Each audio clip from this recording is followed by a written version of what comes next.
Hey everyone, I hope you are having a wonderful day so far. I am just dropping this special little clip into all the episodes. So, no matter what episode you're listening to, this is actually pretty current as of July 2024. I wanted to come on here and just say a big thank you to Earworthy because the Life Shift podcast was just named the best overall podcast of the year in the first Earworthy Independent Podcast Awards. And you've probably seen some articles written about the Life Shift podcast before, written by Earworthy. And now he is launching from his online publication, he is launching these yearly winners of independent podcast awards. And these are specifically for indie podcasters. We are those that wear all the hats. We create the show. Some people write the show. We're producers, sound engineers. We troubleshoot all the tech. We do any kind of research if we need to. We host the shows. We distribute the shows. We do all the things that relate to our shows because we love it. And it's so nice to see my name in a list with some other amazing podcasts like Multispective, which won Best Life Lessons Podcast. Salad with a Side of Fries won Best Health Podcast. Bippity Boppity Business won Best Business Advice Podcast. And there are so many more. And so I just want to come on here and say thank you to Earworthy for not only doing these awards every year and just honoring some of us indie podcasters that sometimes feel like we're just shouting into the void, but we're not. We're just doing what brings us joy, and hopefully through that work it brings other people joy. In my case, for the Life Shift, I hope that each episode finds the ears that needed to hear it the most so that they feel a little less alone in their circumstance. But also, Earworthy writes all these amazing publications pretty much weekly, every week, every weekday, I should say, where he writes on Blogger, Medium, Substack, Tumblr, Vocal, Many Stories, and for other places. And he really just highlights the independent podcasters. So thank you, Frank, for everything you do with Earworthy and for recognizing all of us in the first Earworthy Independent Podcast Awards. If you'd like to read more, please head to medium.com/EAR hyphen WORTHY. Thanks again and enjoy this episode. The ER doctor had said to me, she goes, if you had waited until that Friday to see your regular doctor, you would have died. I'm joined by Michelle Glogovac on today's episode. Hello to Michelle's friends and followers. For those of you that don't know, Michelle is a podcasting expert. She's a business owner. She's a wife. She's a mother of two. But today's conversation really focuses on a life-changing event that Michelle went through last year. Through our conversation, we discuss a medical emergency and how she had to advocate for her own health. And of course, we talk about what she learned through the experience. Last summer, Michelle was celebrating her birthday with her family on the beach. And just a few days later, she was experiencing excruciating back pain. And then she called her doctor and the doctor said, well, wait till Friday. But Michelle knew something wasn't right. And so she went to the ER that night. And it was a good thing she did. And without giving too much away, she had to self-advocate multiple times to get the care that she needed, including pushing for additional measures during a surgery that she needed to reduce the risk of complications and potentially death. During this episode, Michelle shares her journey and what she learned about the importance of taking charge of your own health. Michelle's story is a powerful reminder that we must listen to our own bodies and trust our instincts, even when medical professionals tell us maybe we are just imagining it. Before we jump into the episode, I want to give a big thank you to Mickey and Tracy and Emily for sponsoring 2 episodes of the show each month. And then I want to thank my brand new Patreon supporter, Nick, for sponsoring 1 episode a month. So thank you. The support through Patreon allows me to grow the show, continue bringing these important stories to the public, and just helps cover some of the bills. So information about the Patreon can be found in the show notes. I'm super honored to know Michelle, and I was lucky enough to be a guest on her podcast, My Simplified Life, just a couple months ago in the summer of 2023. So join us in this truly inspiring episode with my friend Michelle Glogovac. I'm Matt Gilhooly, and this is The Life Shift, candid conversations about the pivotal moments that have changed lives forever.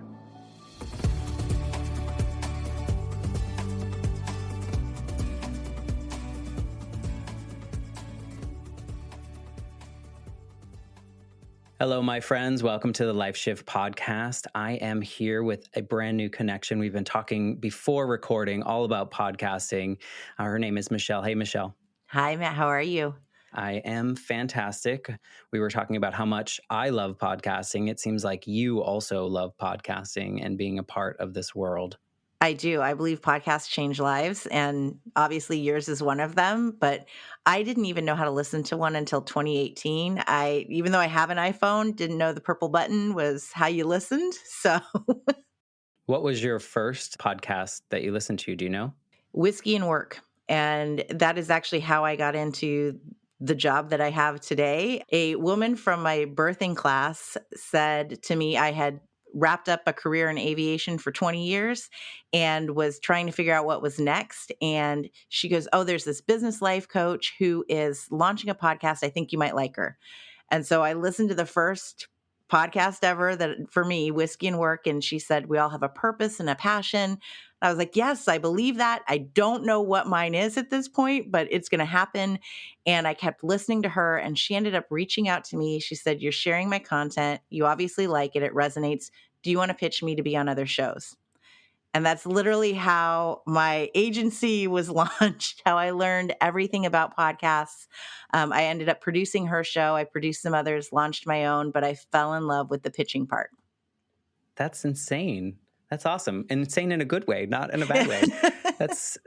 I hope that happens to me on this journey. I'm just over a year into this journey and I've never met a more collaborative group of people, right? You would in a lot of other industries, you're creating something that is quote unquote similar and there's a lot of competition or I'm not going to share or, whatever it may be. And this journey a few people are not as collaborative, but most people that you work with or talk to in the podcasting industry, they're just like, here are my resources. Here are the things I do. Here's, don't do this.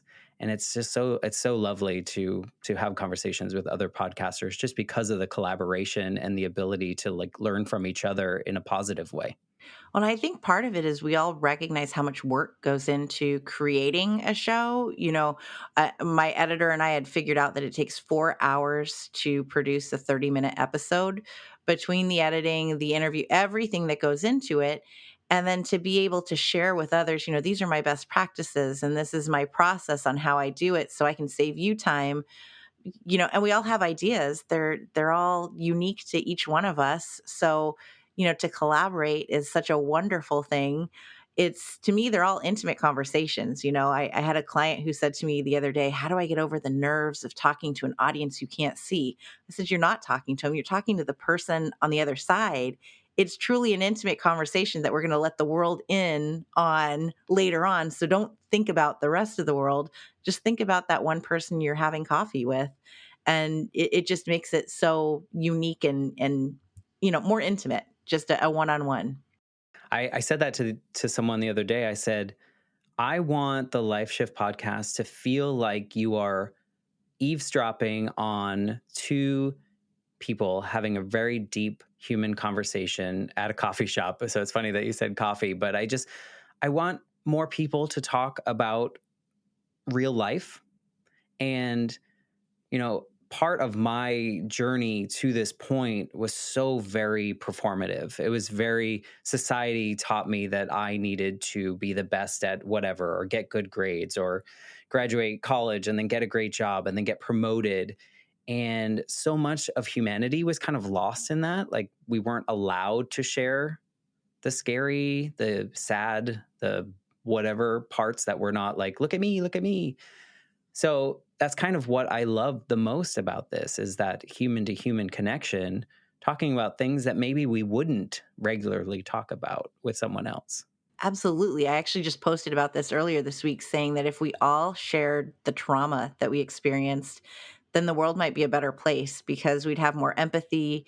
We would understand that trauma isn't just one type of thing that's defined, that, there's so much that goes on in our lives that we don't share that, my own childhood I thought was normal. And then it took therapy to recognize that no, that was not normal at all. And it was traumatic, and you work through that. But I think that if we shared more of that, then the world would be a better place, and because it's kind of messed up right now. You're right. It just creates connections, right? We don't want to feel so alone in our circumstance. And sometimes logically, we know we're not. Like, we know we're not the only people to go through it, but we very much feel like we are because no one else is talking about it. You don't feel comfortable enough to say, like, look, I'm having a terrible day today, and here's why. You just either are silent or you're performative and say, everything's great. Like that whole, when you first meet someone, how are you? Good, you, right? Good, you. That's the response. And if someone was to say, you know what, I'm actually not very good today, would the other person be prepared or have enough empathy, like you point out, to be able to carry on that conversation?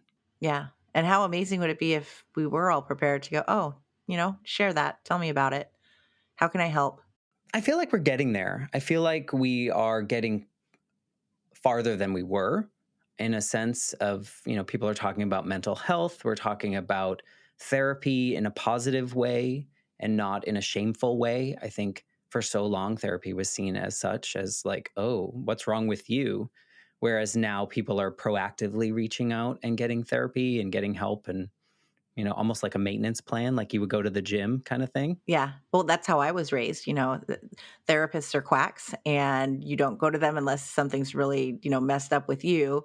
And here I am. I'm like, yeah, I see a therapist and she's awesome. And I post about it and I'm like, this is where I see her on FaceTime from my bed. It's beautiful. So yeah, we need to get over those hurdles, I think, as a society, but even as individuals, that it's okay to go and seek that help. And it's actually a good thing. Yeah, we're getting there. I think we are. I have hope. So, let's talk more about you. Let's talk about your, the pivotal moment that really changed your life. But before we do that, perhaps you can paint the picture of what your life was like leading up to this moment so that we can see how it really affected everything for you. Yeah, so life is good. Life has been really good, I would say. I am a mom of two. They are Irish twins. They're a year and 3 weeks apart. They're now 7 and 8. I'm a wife. I own my own business. I work from home. So you know what? Even COVID wasn't such a bad thing for us because we were already living this life of working from home, both of us. The kids were home. Online distance learning for kindergarten, that was a little challenging, but otherwise, everything was good. We have a roof over our heads. We own our own home. We're comfortable. I'll say that. And we were celebrating my 41st birthday, and I am a total beach lover. Like that's my happy place. Eventually, I will own a home, mark my word, on the beach.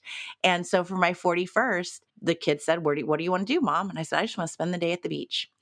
And so we went to the beach in Capitola. We're at Manresa Beach. We went out to dinner, took a picture on the pier, which coincidentally since then is no longer there because of the flood and the rains that we've had.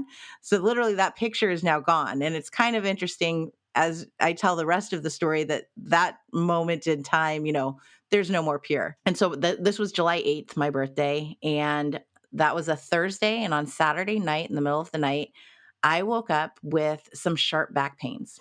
And I said to my husband, "What did I do? It feels like I pinched a nerve or something." And so I did. Back when I was pregnant, I remember you move around, you shift because you got a big belly. And I'm like, well, maybe it's just a pinched nerve and I just need to move. And I popped some Motrin.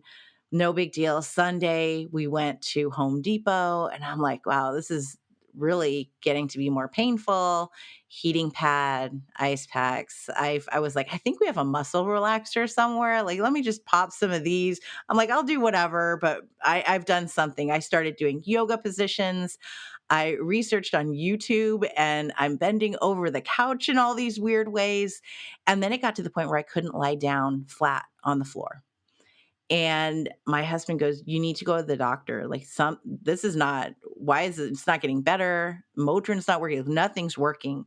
And Monday morning, I called my doctor, 8 a.m. when they opened. And I said, I need to come in and see someone. They said, well, you can come in on Friday. And I went, well, okay, I'm in some pain. So Friday's the best you can do. Yeah, we'll see you Friday. Monday night, we're watching Below Deck because we are reality TV junkies. I shot off the couch. I was sitting down and I jumped up and it was the worst pain of my life. And then suddenly I was just, it was like this crouching position in which I was in so much pain. I couldn't breathe. My husband thought I was going to faint. I was like seeing stars. And he's like, "Let me take you to the ER." I go, "No, the kids are asleep. What are we going to do with the kids? Like, it's 8:30 at night. There's nothing we can do. I'll figure it out. Don't worry." And I slept on the couch and I could sleep off and on for about 30 minutes, but this pain was just getting worse. It was hard to breathe. And I emailed my doctor at 4 in the morning and I said, "I'm in pain. So expect my call when you open. I need to come see someone." They responded of, "Yeah, please call us." I call, "Yeah, again, we're booked until Friday." And at this point, I even said, "I will see the janitor. Like, whoever Just you let can me have. in. Yeah, I just need to come in." No, not until Friday. And this was it. This was the extent of the conversation. And so I sat back on bed. I put a heating pad on. I tried to nap. I even took a Instagram selfie and said, "I'm working from my bed because I'm in pain today." And it was about 2 hours later that I got off of the bed, the heating pad, and I said, "Take me to the ER." And so the whole family knew, okay, something's wrong because I can take pain. We ran into the ER. I told my husband and kids they had to stay outside because the kids weren't allowed inside the ER due to COVID. I punched in my name, my symptoms, and before I finished it, they called me in because I was having trouble breathing. So apparently this is something you get rushed to the top of the list with these symptoms. And a doctor came back. She was very young and she goes, "Have you ever had a blood clot?" And I go, "No, it's a pinched nerve. It's just really bad. No, I don't have a blood clot." She goes, I'm fine. Yeah." I'm like, "It's no big deal. It's just a pinched nerve, but it really hurts." She I'm a goes, doctor. "Yeah." I'm a podcaster. Okay. And she was really young too. And not that young doctors are bad, but I was like, "Blood clot, like, come on, please. Like, there's no swelling in my legs. I'm totally fine, lady. It's just this." So they brought me back and they drew my blood. They sent me in for an x-ray and the x-ray technician's walking me along the way and he goes, "Do you think maybe you're having a heart attack?" And I was like, "Man, no, I don't. I'm 41. It's just take the x-ray." So from the blood test, it's called the D-timer, and it actually looks for blood clots in your blood. I didn't know that that could do that. And so she came back and they'd given me pain meds, didn't work. And she said, "The D timer came back as elevated. So we're going to put you in for a CT scan." When I laid down and they put the tunnel over you and stuff, I was in such pain. I was crying. And yet you're supposed to stay as still as you can. And the tech obviously saw what he saw and he came out and I couldn't get off of the bed. I'm like, "You have to literally help me because I can't even walk now." Get back. Within 30 minutes, she came back and she goes, "Your lungs are filled with blood clots. You're having a pulmonary embolism. We have to hook you up to a blood thinner right now. You're being admitted."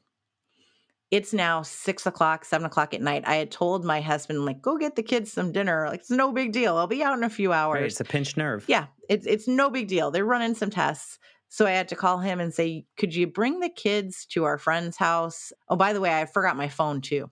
So I had his work phone and we're communicating over his stuff. I said, "Her number is, over here, but can you bring me like a change of clothes and, a Kindle or something? Because apparently I'm getting admitted. I'm having a pulmonary embolism." I then spent the next 5 days in the hospital. I had a clot aside from having lungs filled with clots, I had one in my inferior vena cava that was threatening to shoot up to my heart. And so they gave me a thrombectomy. And this was now a Thursday. So it's 1 week after my birthday where everything was all peachy keen. And the doctor who came in explained what the thrombectomy was, where they go in through your groin and they're going to suck out the blood clot. And I said, "Well, what are the risks? You make it sound like it's no big deal, but you're going to put me under." And he said, "Well, the risk is that it escapes the suction and it goes straight to your heart and you die." And I was, that's the moment where you're like, "Oh, okay." This is serious. Yeah. Well, and the ER doctor had said to me, she goes, "If you had waited until that Friday to see your regular doctor, you would have died." So there was already that one moment of You could have died if you didn't listen to yourself and go to the ER, but now you're going to do this procedure in which you could die anyway. And all I could think of was, okay, like I FaceTimed with my kids. I didn't get to properly say goodbye to them in the ER. And now what if I die? I own a business. There's money in a business account. My husband will get it, but oh my God, what if I die now? And now he's going to have, months of whatever. And I started moving money because that's all I knew to do. I didn't know what else to do. I'm like, there's nothing else besides him being the beneficiary. So let me just move money. And that's what's going to get me, he'll be comfortable, at least, until things are managed. And so the next day when I had my thrombectomy, my husband came in and the doctor came as I'm being rolled, to the OR. He goes, I thought about you last night. I'm like, this is good. This is an interesting doctor. He goes, and I thought, you know what? You're right. This shouldn't be a risk. So we're going to go in through your neck and put a filter in so that it blocks the clot from going up to your heart. And then we're going to go in through your groin and suck it out. I don't know why this isn't common practice to begin with. And that it took me asking him, what are my risks? And then you went home and you thought about it.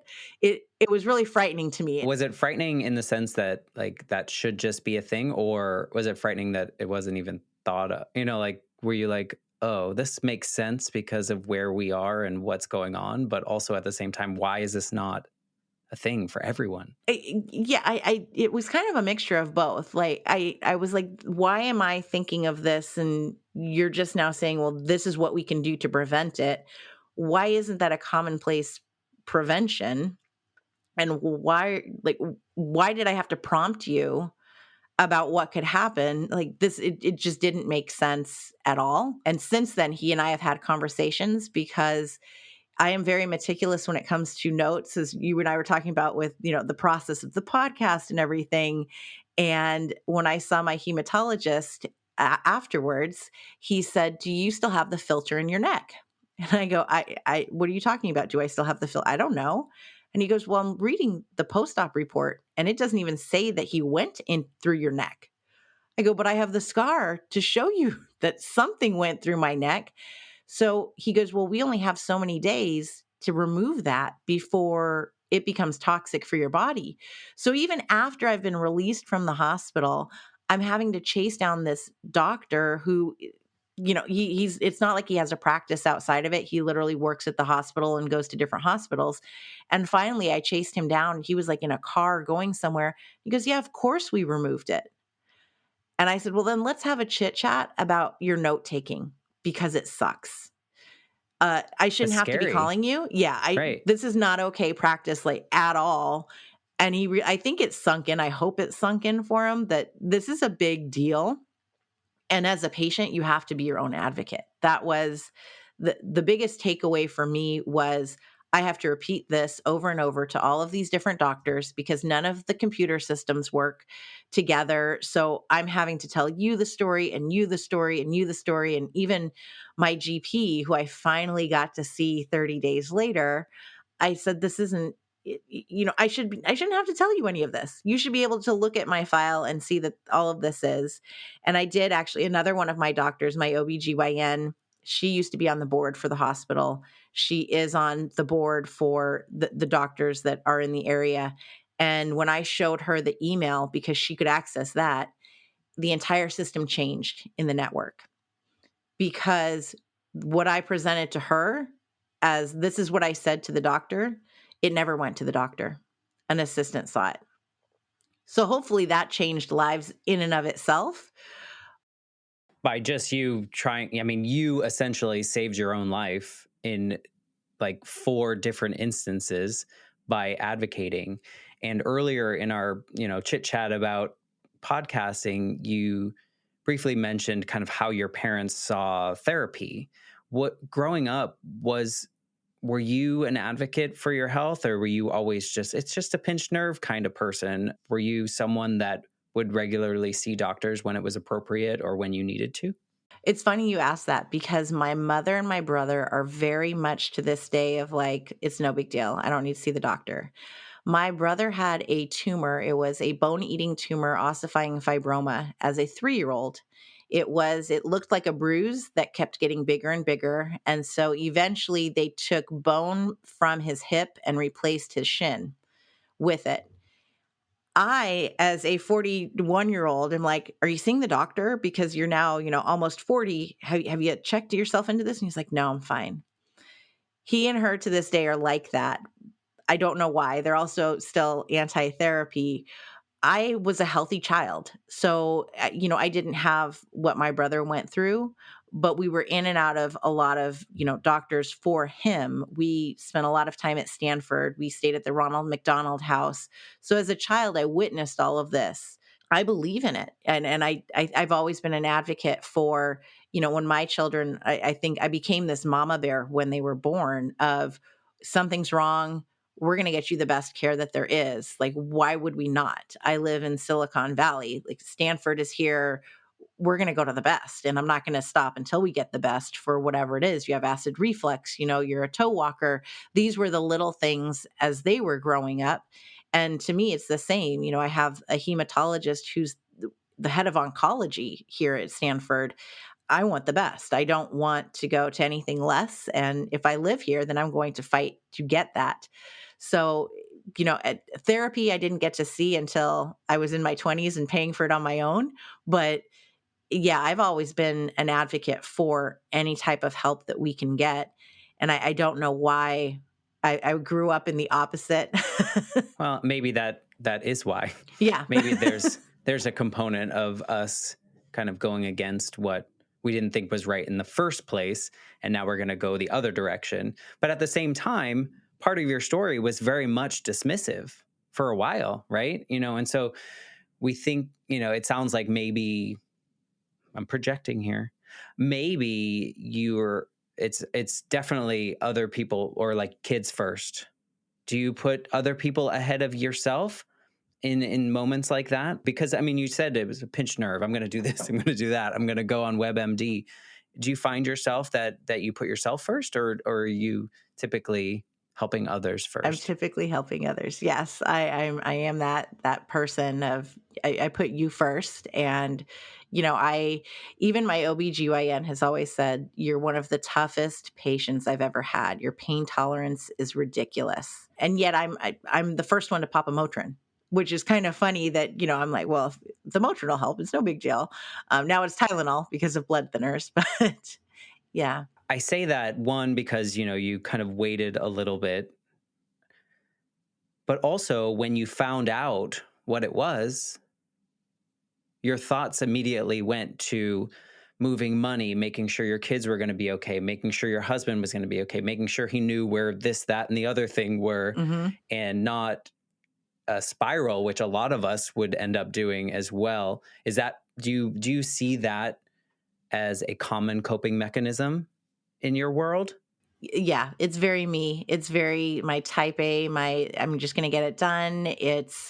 I have a friend, we actually share the same therapist. I referred her, so we talk openly about our sessions, and she goes, I always tell our therapist that you're never afraid to fail. And that's what gets me about you is I feel like I'm always failing. And I said, I don't want to sound cocky. And I had to have this now breakdown with my therapist of I don't fail.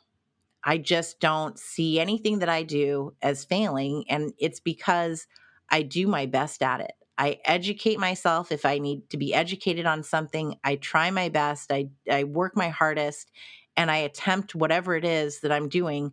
So to me, it's not, I don't fail because I've tried my very best and I learn from whatever it is. And so even, as I'm days or moments from death, I'm like, well, I'm going to try my best to make sure that everything goes as smoothly as possible. And that's just who I am. Have you dissected that hospital moment or even before the hospital as to which piece seems to be the most like triggering a change in you or a move in a where life after that moment was quite different? Was it walking into the ER and immediately being admitted? Was it the shooting pain? Was it Was there a moment out of all of those moments that was the one that you think back to the most that really triggered this new version of your life? I think it was when the ER doctor came back and said, "Your blood clots, your lungs are filled with blood clots, and if you would have waited, you would be dead.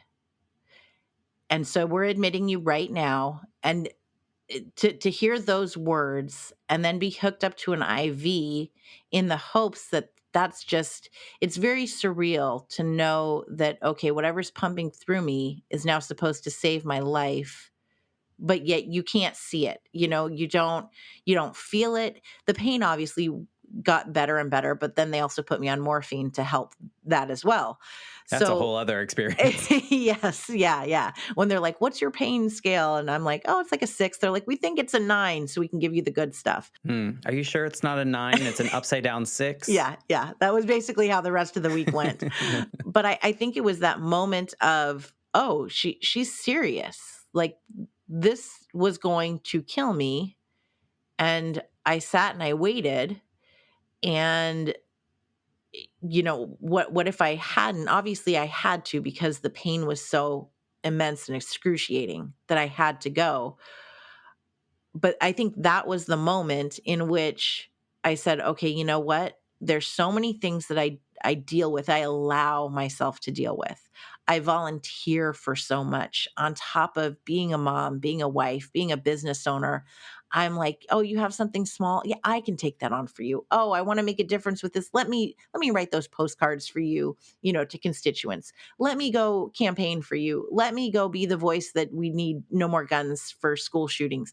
Let me do all of these things. Let me be on the PTA. Let me lead the Girl Scouts and the Boy Scouts." And I was doing all of this. And it was when I came out that I said, "These little things are too many little things, and I need to get rid of them." And I told myself I knew that it would not happen overnight because I had committed. And as I've shared, I honor, And you don't fail. yeah, I don't fail, and I honor those commitments. And so I gradually started releasing things and telling people that I am doing this now, but here's the end date. It has to stop. I can't do it. It's not healthy for me. I had one person say, "Well, I know why this happened to you. You do too much. You're just doing too much." I'm like, "Well, that's not helpful. But thank you. And stop Maybe." asking me to Yeah. do things. And maybe you could pick up some slack. That would be awesome. Uh, you go volunteer for something. But I need to release all of these little things because I think the small amounts of stress built up to something more. We still don't know why this happened. I've had blood tests. They came back as inconclusive, really. There's no genetic factor. So it's still something that I'm working through, because there is that scary part of, my hematologist says, "Well, you're on blood thinners until July. It'll mark a year. You'll have another CT scan, but then you might just come off them." And that's where my head then goes, "Oh, well, then this could happen again." Like, if we don't know what caused it, then how do we prevent it by not being on thinners? I don't know what to do. So I have some apprehension about July coming. What is your thought on? I talk about this a lot with other guests that have experienced trauma, not just, medical trauma, but all, like throughout their life. What is your thought on The Body Keeps the Score? Have you heard of this book before? No, I'm writing it down though. And the idea of it is that your body is tracking all that trauma, and it's starting to like manifest into other things. And not to dive into other parts of your life, but do you think that you hinted at, like, "Oh, my childhood was normal, but turns out it wasn't quite as normal as I thought it was."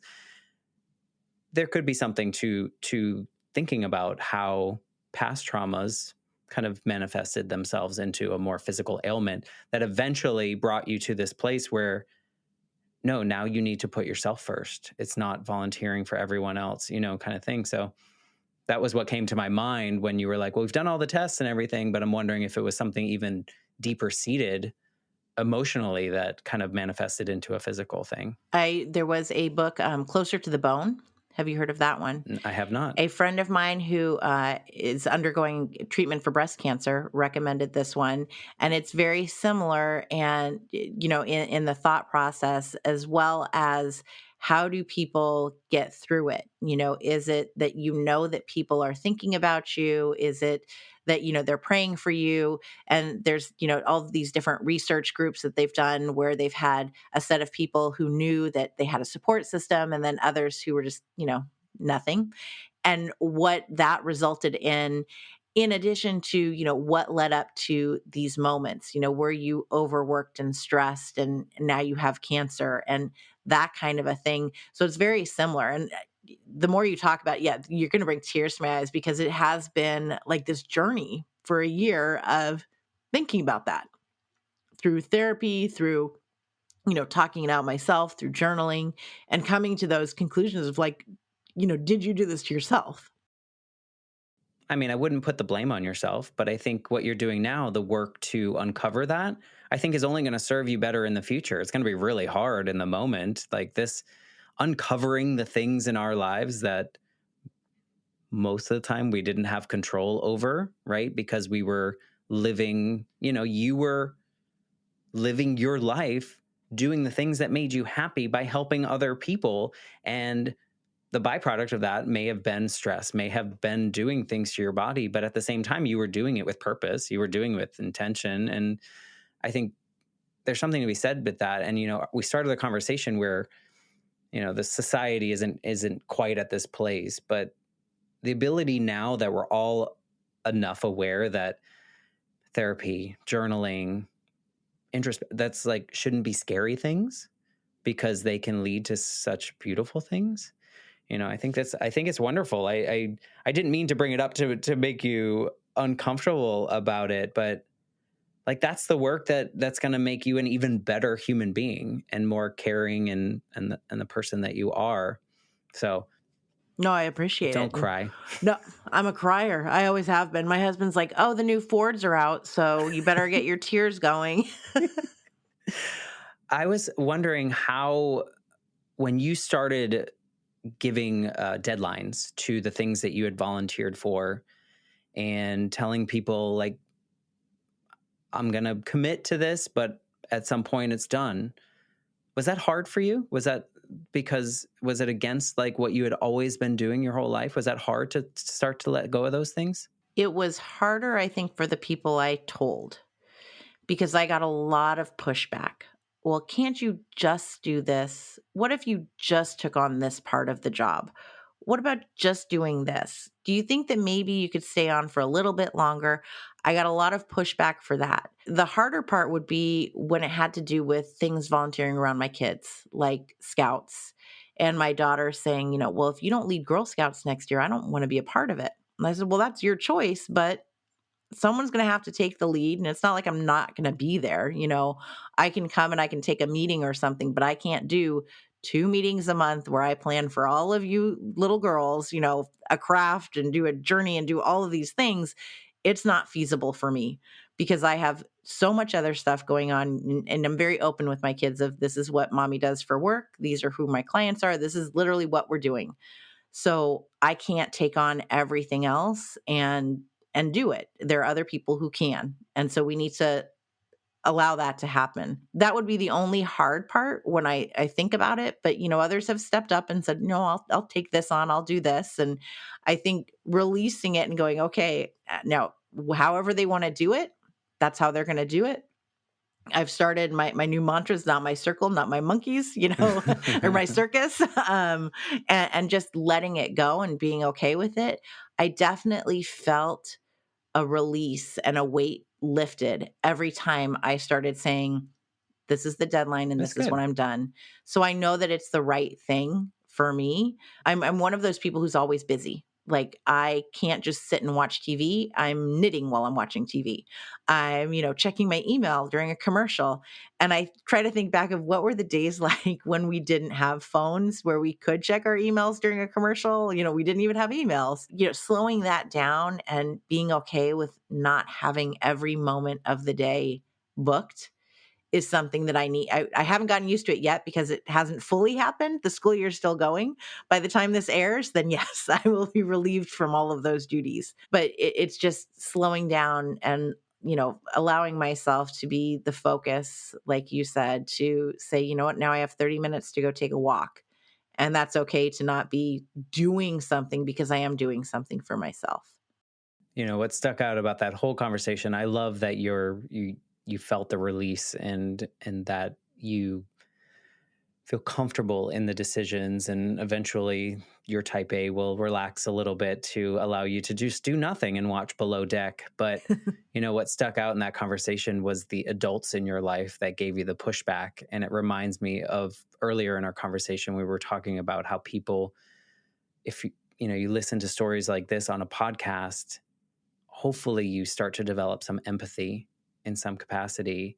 And what's that example you told me screams to me is that those people have yet to listen to the right podcast, in the sense that, like, they weren't thinking outside themselves and what they're going to lose by you choosing you. Did you have a similar feeling? Did you have a sense of disappointment, or was there anything that was attached to hearing that pushback? I think it's exactly what you just said, and I appreciate that you recognize that.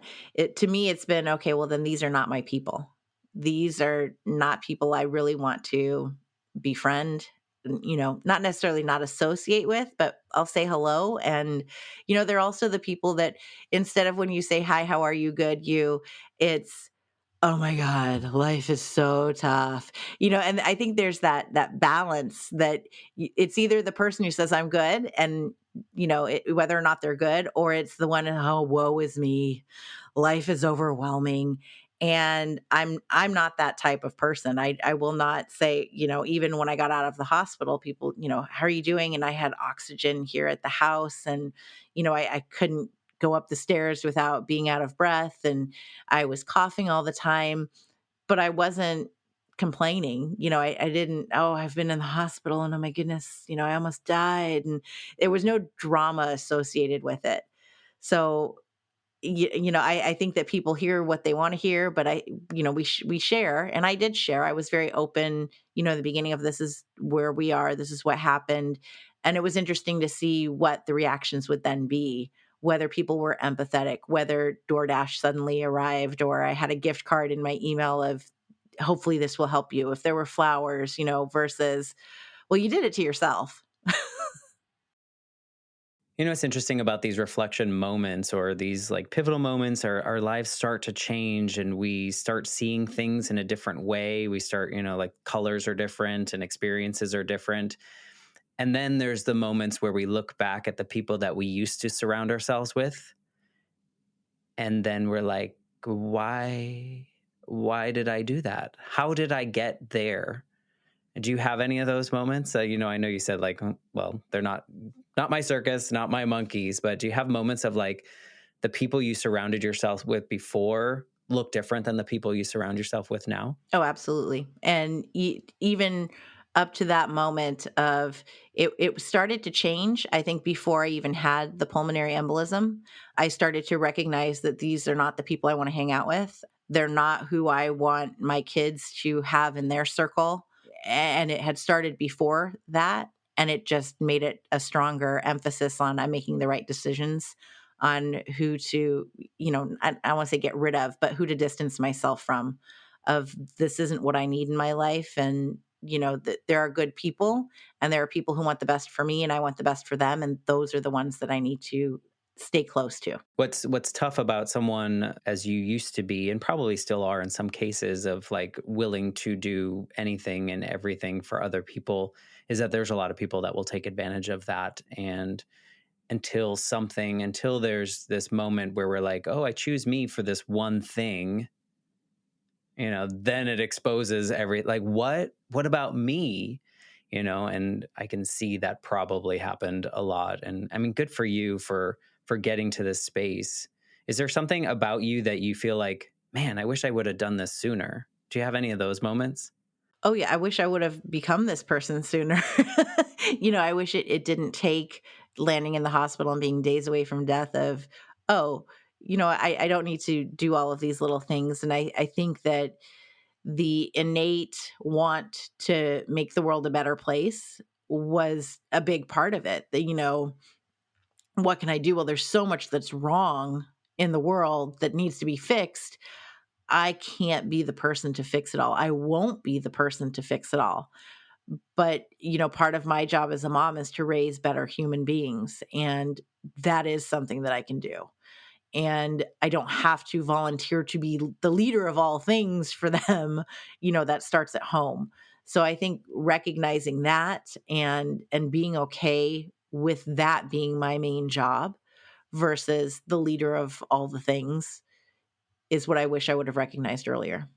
How hard is it for you to not try to help fix the medical issues that you had as it relates to operations in medical? Because, honestly, you were not treated in the way that we would hope that any of our loved ones would be treated, really, in any case, until you advocated enough to drive yourself to an emergency room and tell them exactly what it was. How hard is it for you to not feel like you got to take on that cause because of all the things you experienced with pushback to Friday or whatever it may be? It's a mixture because I do feel like I've done something, at least, in the way that messages are going to be reviewed. I'd love to test that out and see if that's true.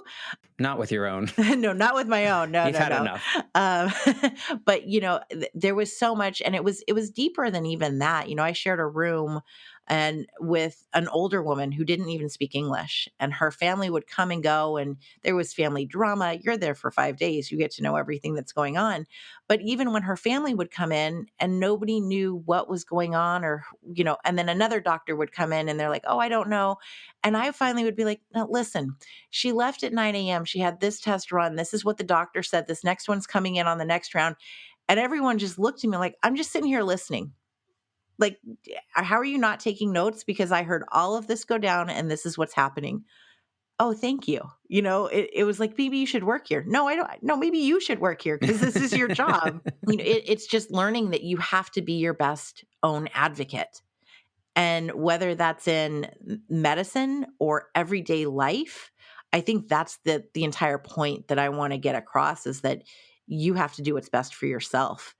And, a lot of that is listening to what's going on around you, to what's going on to you, and to listening to yourself as well, to make sure that you do get the best care, that you go to the doctor when you need to then fight the insurance, even a year later, because I'm still getting invoices Of that, course you are. yeah, because the insurance I presented is not what they wrote down and billed.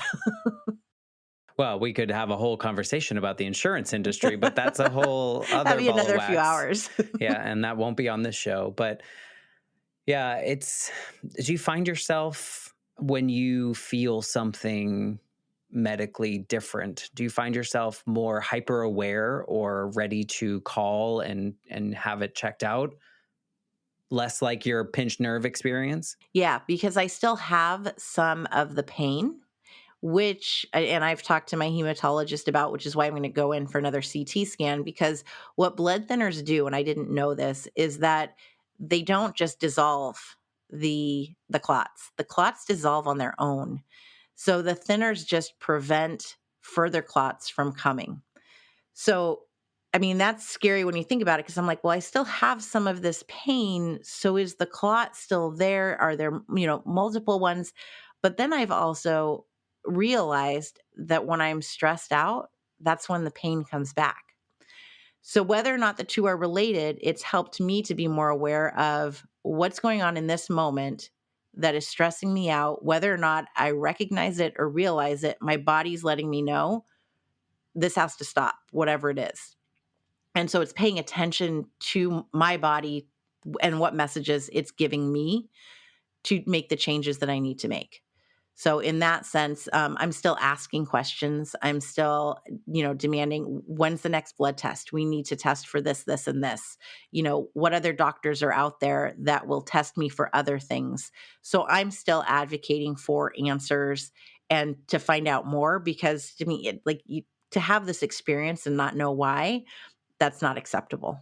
Do you find any ability or joy in celebrating being a little bit more selfish and less selfless? Is there any part of you that's like, okay, I am truly that whole put your mask on first kind of thing? Are you celebrating that a little bit more these days? Yes, yes. I take more of those moments to really just allow myself to sit in it. And, Saturday mornings, if it's nice enough, then I'm outside with my journal and my coffee. And even if the kids are like, we're hungry for breakfast, I'm like, well, I'm not there yet. So you will take a moment. You're not going to starve to death. It's 8 in the morning. You're fine. But to allow myself to have those reflective moments, yes, definitely I'm relishing them much more. And, if it's to celebrate, if it's to have a good cry, if it's just to journal, whatever it is, I'm making sure that I allow myself that time. And I find that I want that time too. Yeah, it becomes something that I'm like, oh, I need to do that. Yeah, because you know how you feel after the fact and kind of sets you up for a good day. Take us back to why that picture on the pier is so important to you. The fact that here we were having this absolutely wonderful day, and then days later, I was, almost dead. And then to see that 6 months later, the pier's destroyed, the restaurant we ate at was destroyed. It felt like to me like it's it's a sign of like I went through this and I've gotten over it, and those were good memories, and yet they're also memories that led to what happened. And so it's all a new beginning. Imagine if and when they rebuild the pier. I will walk on it and I will take another picture in my pink and orange dress. Yeah, because Yeah. again, that's like, we have these opportunities. Things could have gone really bad, right? And now we have this opportunity to move forward with what is and what we know now. And your story is very much about becoming more of an advocate for yourself. I wanted to use the selfish word, but I think it has a negative connotation, but I don't mean it in a negative way. Right. We really do need to put ourselves first in order to help serve anyone else. And so sometimes we don't see that until it's almost too late. So I'm so happy that you've come into this space. I'm sorry that you had to go through that piece, but if you could go back to the version of you a couple months before that before your 41st birthday, is there something you could say to that version of you, knowing what you know now? Well, it's funny because a couple months before, I was actually in Necker Island and I went on a women's trip with a bunch of strangers. I had the most amazing time. And then, and it was really that I allowed myself this, that this was the first time I left my family, that I was gone for 7 days on an island in the British Virgin Islands. Like who gets to do that? And I allowed myself to do it because I had worked hard enough to get to that point that I could pay for that experience and I could have it. And then this happened. And I thought, I need more of that. And I think that it was that you don't have to work that hard to have such an experience. Slow it down and relish what you have every day. I have palm trees outside because I live in San Jose. I don't need to go to the British Virgin Islands to see the palm trees, but to really look at it, and like you mentioned earlier of, you see color different now, and you reflect and you see more beauty, and it's right in front of us. We don't have to escape to go see it. So I think thinking about that is definitely something that comes to mind of I was already on that path, but I was doing it the wrong way, I think. I mean, I think it's definitely a product of what we grew up kind of being expected of us. Like you just do, succeed, and then you can have the reward.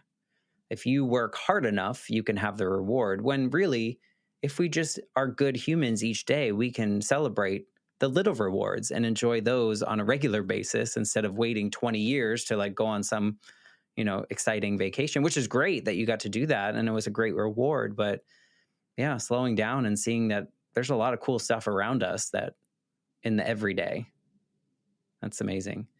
Well, thank you for sharing your story on the show. I know there were hard parts of sharing that and reliving some of that, but I think what people might not go through the same exact experience as you, but they can take away something very similar, in the sense that we need to put ourselves first. We need to recognize what brings us joy, recognize what matters to us, what are our values and what's serving us each day, so that we can be a full person, so that we can help other people in the way that they need to be helped. So thank you for that. Thank you. It was so great to talk to you, even if you brought me to tears. It's a good thing.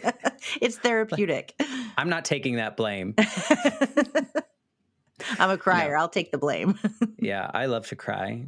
And if you've never seen Marcel the Shell with Shoes On, please do yourself a favor and watch this movie. Everyone, I am not getting paid to promote this, but I watched it on a whim last weekend and I cannot stop thinking about it. So please take the moment to do that. I think you'll really enjoy it. And I think it actually, weirdly enough, aligns with a lot of the things that we've been talking about in this episode. So again, thank you for being a part of the Life Shift podcast. Thank you so much.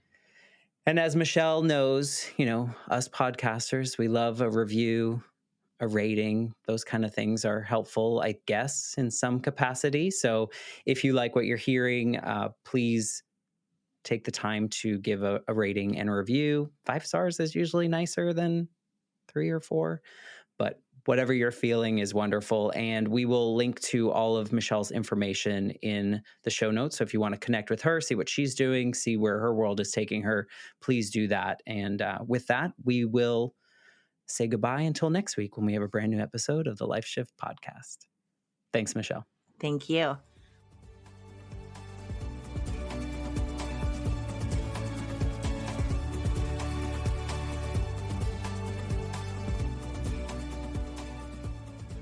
For more information, please visit www.thelifeshiftpodcast.com.